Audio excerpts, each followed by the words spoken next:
Thanks, Steve.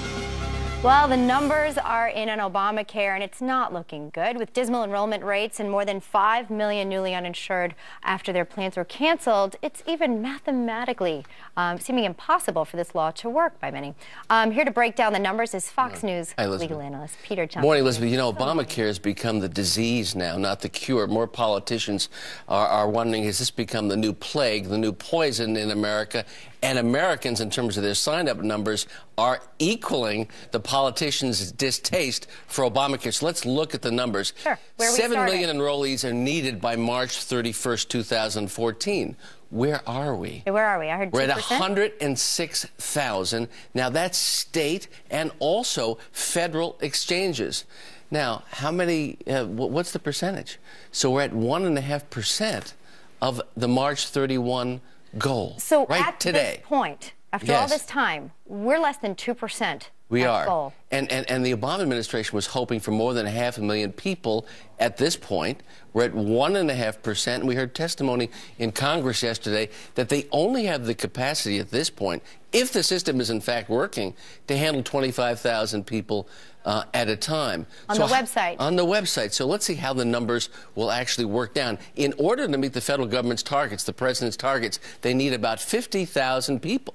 49,995 people to enroll every day. Every day, but their capacity to take that many a day it doesn't match. There. It does not match the website. Okay. Now, if you average it out, they have about 2,400 people who are enrolling on average today, based upon where the website is, and there's no assurance that it's going to be up and running by November 30th, despite the SWAT team that the White House has put in place. So there's a crisis of confidence and trust, and a lot of Democrats are running for the hills and running for the doors big time, because they say, you know, I was a big principled Obama guy, but I'd rather return to Congress in 2014, and people are screaming in America, and maybe I better hear what they're saying. Well, you know what, you're right on point here, because this poll just came out. Here we have, which source of information about Obamacare do you trust the most? Yeah, this is an interesting poll, and they looked at Republicans, and they looked at Democrats, and they looked at family and friends. Fox News came out #1 in a poll of about 1,000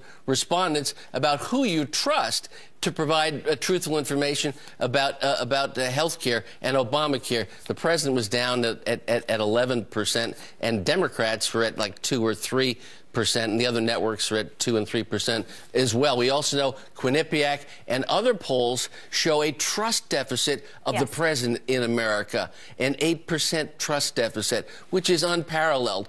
On one poll, more Americans distrust the president than trust him, largely based on what's happened with his Obamacare plan and his inability to get it up, and these cancellations, which are staggering. Sure. 5 million. 5 million people having their policy canceled, certainly, and then more people enrolling in the state exchanges when they have the chance rather than the federal exchange. But really, what's the next step? Is that number possible? How can they possibly get that 7 million required to pay for the system which they're putting in place? It doesn't look like it's possible, and it's really important when you're talking about the so-called death spiral. If they don't get the right numbers, the premiums are really going to go through the roof. Access is going to be limited. The next broken promise we're going to be looking at is the president says, yeah, your plan is going to be canceled, but you're going to have a better, cheaper plan. Does that become the next trust deficit in America, in him making excuses about breaking the very first promise? Because empirically, that's not true. It's more expensive, and the care may not be as good. And just on a personal level, it's hard to regain the trust once broken. Peter Johnson, Jr. Good to see you, Elizabeth. I trust you. Thank you, and I trust you. Know that, 100%. Thank you.